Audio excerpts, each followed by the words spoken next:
Hi mga mama, welcome back to my channel. So, for today's video, nandito ako sa SM kasi tayo ay magluluto ng, anong lulutuin ko nga pala ulit? Basta ang pinaka main, main ingredients natin is scallops. Ang lulutuin pala natin is cheesy creamy scallops. Ayan. So, pakita ko lang ito sa TikTok. Recently kasi parang nagiging favorite ko na yung mga yung mga seafood, lalo na kapag hindi mahirap kainin. Etong scallops kasi, madali lang siyang kainin. Hindi ka na mahihirapan, unlike sa mga crab, sa hipon, sa mga isda, ganun. Let's hope na merong scallops sa SM kasi pag wala, hindi ko alam kung saan tayo makakabili nun.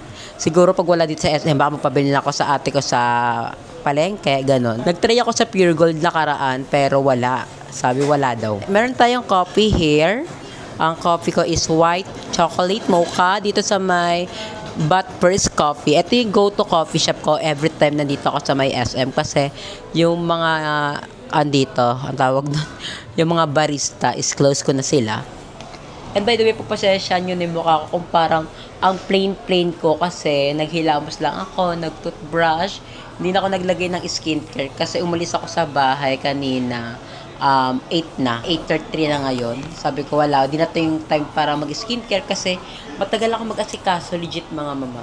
Papunta ko naman dito. Sabi sa akin ng guard, pagpasok ko, is hanggang 10 PM daw sila open. So, madami tayo pa pala akong oras. Hindi naman siguro ako ganun kahagard kung wala akong mga kung wala akong mga skincare. Wala, legit. Plain lang. Ang meron lang ako ditong dala is lip balm. Ito yung lip balm na ginagamit ko ever since. And mo, ayan na wala na yung mga kanyang yung mga nakasulat. Kasi gamit ko talaga to. This is Lux Organic. Maganda siya sa labi. Gusto mo, nag-apply ako ng keto tapos inom ako ng kape. At ang walang magawa sa buhay si mama. Kaya rin pala ako nag-hot coffee kasi sobrang lamig ngayon. Diyos ko po. Parang hindi na rin kape ang kailangan ko. Hug muna. Charot. Ayoko naman kasi mag-cold coffee kapag malamig, diba? So, parang hindi siya perfect inumin.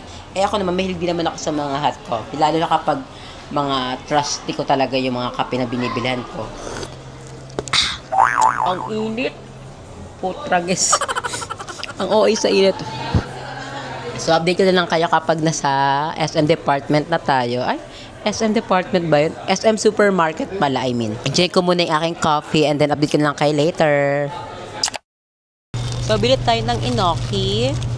Yung nagsamjupsal kami nakaraan. Ang sarap nito. Favorite ko na siya. Para siyang meat. Ganun yung lasa niya. Magkano to? 68 pesos lang. Bilit tayo isa para pag nag-crave ako sa bahay. Actually, mamaya kakainin ko to. Masarap siya. In all fairness, kuha tayo isa lang. Mamaya kasi mag-egg ako tapos eto. So, let's hope meron tayo dito scallops. Hi, sir. Ask ko lang, meron kayo dito mga scallops? Scallops po. Scallops? Yung parang siya, parang shell na gano'n. Okay, sige, ting. Hanap na nga lang ako. Sana meron. Saan po? Apa? Okay. Thank you. So, meron daw scallops doon. Saan ba tutukoy ni sir? Hindi ko alam. Wait lang, tingin tayo dito. For sure nasa mga naman yun, nasa mga meat section. Parang wakong. Ayan, ganda. Ay, ito. Ay, dito. Sana meron kasi ayun yung gusto ko talagang lutuin. Yun yung gusto kong lutuin kay mama bago ko umalis ng bahay. Kasi babalik tayo ng Cavite. So sad. Puro processed food siya, oh. Wala akong nakikita mga isda-isda. Kaya may scallops. So, hanapin natin yung scallops dito. Ay, ano to eh. Puro shrimp. Pero kaya dun, sir? Ang bongga ni sir kasi ini-help niya ako. Feel ko crush niya ako. Charot. So, sana may scallops. Hindi pwedeng wala. Ayan, sana dyan meron na. Ay, ito premium naman. Kaunti lang to eh. Ay, meron na. Wait, nakita ako. Meron ako nakitang scallops here. Ito. Sir, meron na po. Thank you. So, ayun, nakita kong scallops here. So, ayun, finally, ito yung pinakakailangan natin para makapagluto tayo. Ayan, oh. Chinese scallops. Magkano to? Ayun, 195 pesos lang. 195. So, bili tayo ng dalawa kasi lahat kami ng family ko kakain neto. So happy! Oh my God! Meron pala sa SM. So, bili tayo 2 piraso. So, dahil meron tayong scallops na nabili, it's time para bilhin pa natin yung mga ibang ingredients. Nalike ko lang dyan sa screen kung ano bibili natin. Meron na akong paprika sa bahay. Diba last time nung nagluto ako ng garlic buttered shrimp, meron akong nilagay na paprika. So, hello. Thank you. So, ayun, hindi na ako bibili ng paprika kasi for sure meron naman sa bahay, no? Hindi ko sure kung meron pa. Pero let's hope kasi hindi naman ginagamit nila mama yun. Next stop natin is onion and garlic. Ayan, kuha tayo. Magkano to? 86 pesos.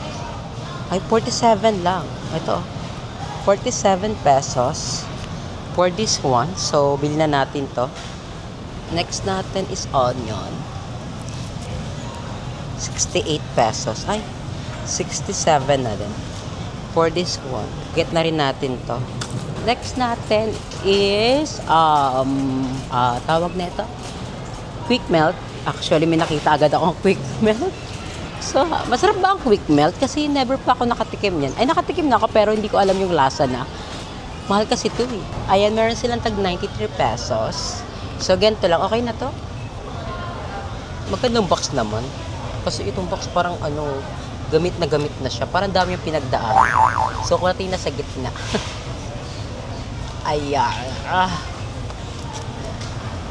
Quick melt. Diyan ka na din. Last natin is cream. Bibili tayo ng cream kasi yun yung parang magiging pang-creamy niya. All-purpose cream lang naman yun.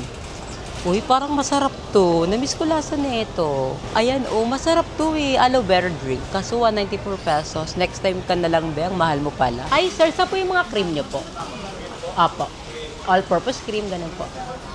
20, ano? Ay, eto tayo. Okay. Thank you so much. So, anong cream ang bibilhin natin? Nestle cream ba? Alam mo, ang mahal ng Nestle cream ngayon. Dati naman, mura lang to. Ayan, 71 pesos for this one. Ang mahal. So, parang di siya worth it. Ito na, pag 44 pesos. Charot, tag 71 na. Family ko naman yung kakain, so hindi natin kailangan pang magtipid-tipid. So, ito, this one. Isa lang naman. Isa ba or dalawa? Let me think. Parang kulang pag isang piraso sa dami neto, no? Hindi ko alam. Naguguluhan ako. Isa lang ba or dalawa? Nagkataling utak o magtitipid ba ako? Kasi 71 pesos siya. Hindi, isa lang. Okay na yan. Ang mahalaga lang may cream. Hindi, actually, dalawa. Hindi, actually, isa lang. Ko okay naman na ako, pero may gusto pa akong bilihin. Hindi ko alam kung ano pa dapat kong bilihin, pero feel ko may kailangan pa akong bilihin. Okay, bibili ako ng fries para sa mga pamangkin ko. Kuha tayo ng cheese powder. Para sa mga pamangkin ko, pag nag-crave sila ng French fries. Ayan, cheese flavor. Favorite ng mga pamangkin ko. Malapit na kasi ako umalis sa bahay. Ay, hindi naman umalis. Malapit na akong pumunta ng Cavite. Baka kasi pag inisip nyo nga alis ako, baka di na ako bumalik sa bahay eh. Pabalik kasi ako ng Cavite na. So, kahit pa paano, may pa-goodbye ako. Goodbye food. Last natin bibili bago tayo muli ng bahay is fries para sa mga pamangkin ko. Then after nun, uwi na ako ng bahay. Kasi di pa ako nakapag-dinner. Diba ang galing? Coffee muna bago kain ng pagkain. Diyos ko po, ganito yung itsura ng SM sa amin. Wala masyadong tao kasi pa-close na rin naman na sila. So bago tayo umuwi, bilang ko na lang si mama neto. Si mama kasi mahilig sa isda. So ito na lang ata. Para may makain si mama. Ito na lang, tag 158. Maganda ba bumili ng mga ganito sa SM? Kasi feel ko pag may bibili ako ng ganyan, feel ko lang ha, para ito na yung mga pasira. I don't know kung nagiging masyado lang akong judgmental. Pero let's go. Itong tag 158. Pala yung mga price ko po. Saan dyan yung bibili natin? Feel ko okay na to. Ay, may kasama ng powder oh. Ang cute naman. May kasama na siyang powder. So, eto na. Ay, barbecue flavor siya. Dapat maliit lang kasi maliit lang yung ref namin eh. Dito kakasya. This one na lang. Magkano to? 79 pesos lang. So, this one, ito lang yung kasya sa ref namin. So, okay na to. Parang naman sa dalawang pamangkin to. So, we all good na. Tara na, let's go home kasi bukas magluluto ako ng scallop. So, abangan nyo lang sa vlog ko yan. Okay, thank you. Ano yung wallet ko? Ayun dyan. Check pala yung cellphone ko. Baka mapunch pa.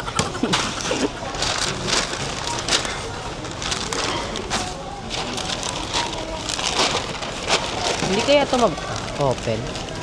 Pag may sabaw. Ah, sige, ano yung kaso lang po. Wala na. Wala kayong plastic mo. Ulot. Ah, sige. Paper lang. Ah, okay. Doble ko na lang po ng paper. Sige po. Thank you, ma'am. Iniisip ko kasi baka mag-ano siya eh. Yung sabaw na.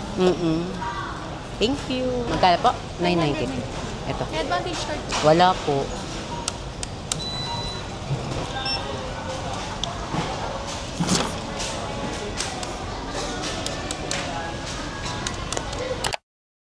Hi mga mama, welcome back again. At kakagising ko lang ngayon kasi grabe ang sarap ng panahon, maulan.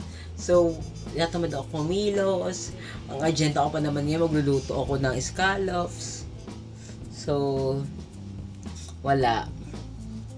Ito yung nakapagluto. Tsaka maulan kasi, ang hirap pagluto pag maulan, ang ingay. Hindi ako nakapag-vlog ng maayos. Kahit may mic ako, hindi siya maganda mag-vlog. Alam mo yun, nagigets niya. Ayoko kasi mag-vlog ng maingay. Pero ngayon, walang ulan ngayon. Ambon lang.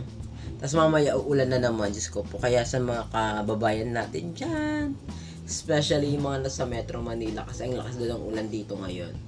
So, keep safe. No? Kanina may dumating akong parcel. So, let's unbox this. This is Anlin. Ito yung ipapainom ko kay mama na gatas. Si mama kasi mahilig din sa mga gatas-gatas. Actually, sa more on kape. Pero nagagatas din naman siya.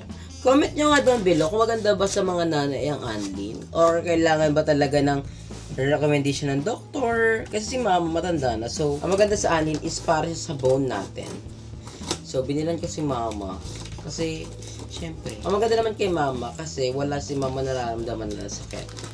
Wala naman siyang mga sakit ngayon. Hindi naman siya ang tawag nito, may maintenance. Wala ganun si mama. Kaya I'm so happy kasi hindi siya magastos. Alam mo kasi magastos pag may mga maintenance. Pagpasensya na yung mukha ko kasi kakagising ko lang ha. Tsaka yung pisngi ko na mamaga kasi may hindi siya singaw eh. Parang alam mo yung nakakagat mo yung balat mo sa pagkagising ko, ang sakit. Sinignan ko, parang kagat-kagat siya. So, sana mawala siya. Ay, bongga. Ayan, binilan ko si mama ng Anlin, 3. Actually, yung isa dito sa akin. Pero, for sure, happy naman kami ni mama dito. Ito talaga yung para kay mama. Itong Anlin na to. Ito yung para kay mama. Yung plain. Ito. Then, ito yung sa akin. Ay, Angkor. Magkaiba pala to. Kaya pala ang mura lang neto. Kasi ito is Angkor, ito is Anlin. Pero ito kay mama Anlin. Tapos ito yung Angkor. Maganda ba sa mga nanay itong Anlin? Comment nyo nga. O baka kailangan talaga may ng doktor to. May tawag ba sa kailangan ba ng doktor na merong suggestion ng doktor or kahit hindi na. Pero ito sa akin to. Okay. Timpla natin ito mamaya. Nakita ko, para pumayat ka is kailangan mo ng protein sa katawan. Eh ako pa naman, hindi ako mahilig sa protein. Hindi ko alam. Parang most of the day, most of the time, hindi ako nakakapag-take ng protein. Pero ko nakakapag-take, pero hindi ko na mi-meet yung dapat na grams ng protein na kailangan sa katawan. Next natin, ito yung kailangan ko talaga bago ako pumunta ng Cavite kasi wala akong panty. Kailangan natin ng panty. So, din na ako pumunta ng Cavite. So, alam niyo naman, excited na ako. Namiss ko na rin yung mga bakla for sure. Siyempre naman. Ayan. 6 pieces na to. Tapos, maganda sa panty na to is, ano siya? Slimless panty. Ang ganda. Parang hindi naman siya maganda. Ay, parang maganda. Ay, maganda siya. Slimless talaga siya. Ito. Size large yung binili ko kasi malaki yung puwet natin. Ayan. Parang hindi siya large, oh. Pero, let's try later kung magiging kasya sa atin. Pero parang hindi siya large. Large ba nakalagay dito? Wala nakalagay. Puro Chinese lang yung nakasulat. Pero ayun nga pa din naman sa ating title. Punta tayo ng Cavite. Tapusin ko lang yung mga ginagawa ko dito. Tapos, for sure, revenue, nasa Cavite na ako. Kasi syempre, kita-kita mga bakla. Pag revenue, ayun yung time na buhay kami. Diba? So, for sure, before revenue or after revenue, andun tayo sa Cavite. And ito yung bag na gagamitin ko. Kay Madam Ivan to eh. Hiniram ko, pero parang sa akin na nga. Ayan. Ang cute. Madam, if you're watching, thank you. Hindi naman nagre-reklamo si Madam na parang ang akin na to. Kasi, wala kasi akong bag.